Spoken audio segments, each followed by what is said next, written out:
Welcome to 98.5 FM, The Other Side. I'm Matt Murphy alongside Crazy Cook and Ludicrous Lewis. These two are going to butt heads on the biggest topics in sport right now.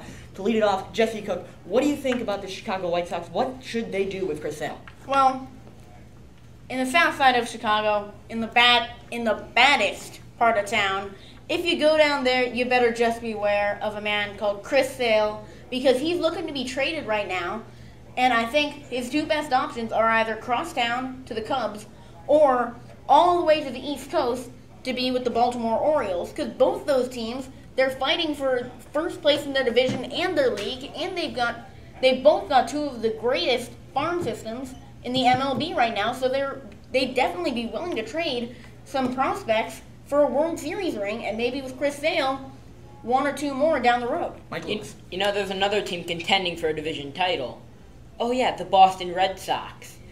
They have the most passionate fans in baseball, and they are going to open their arms to Chris Sale and really welcome him in. He's going to become the face of the Red Sox. He's going to become the next big thing in Boston, and we don't care. And they don't care about the jersey ripping.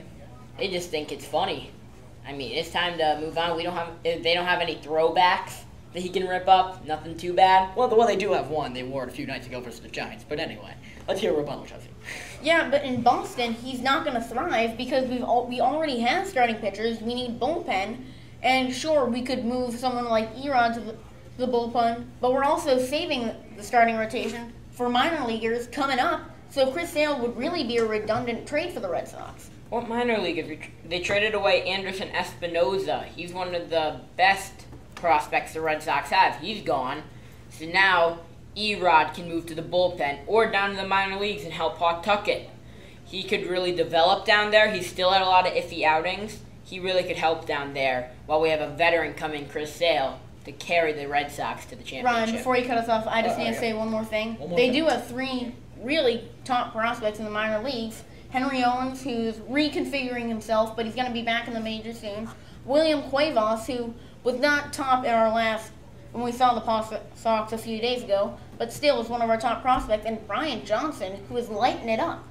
All right, nothing against you, Mike, but I'm going to cut it off right there. We do have another topic, and I know we're kind of beating the dead horse with this one, but, you know, it's a horse that deserves to be beaten. Deflategate. All right, do you think, Mike, we're going to lead off with you here.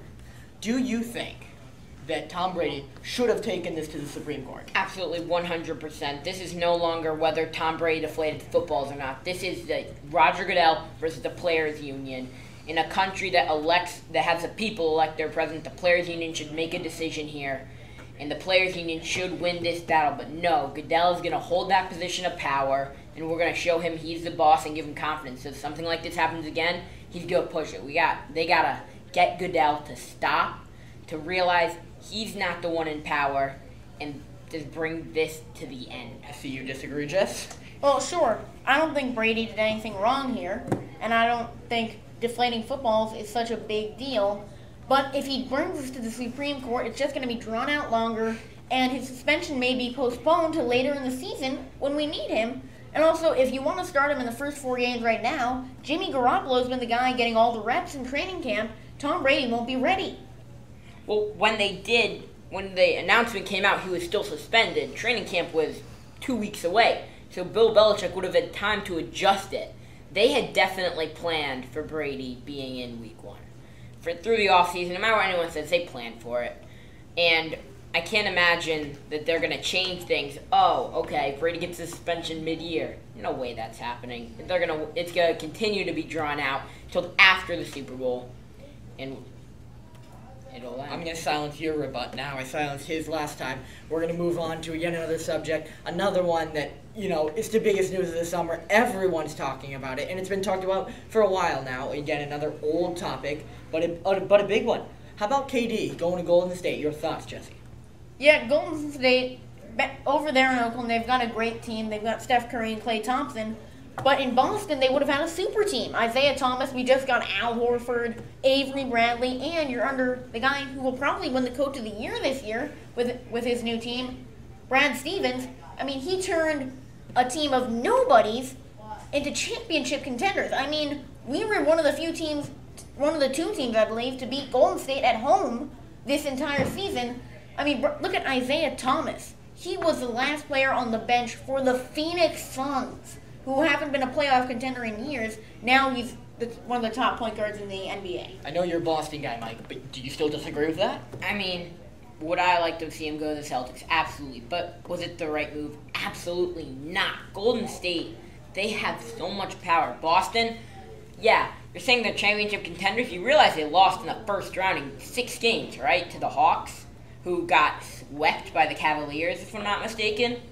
I mean, let's be serious here. The Warriors took it all the way to the finals. They had 73 wins in the regular season and took it to 7 games. They played the last game of the NBA season. Yes, they lost. They still played one heck of a fight. In the year before, they won it all. They are the team to beat. I'll each give you 10, 15 more seconds. Yeah, but Kevin Durant would be the final adjusting piece for the Celtics. They shouldn't have lost to Atlanta. That was they just choked at the end of the season. But with him, they move on from that series. They beat Cleveland. They go on. They win the NBA championship because Kevin Durant, KD, he's the final piece that they need to win.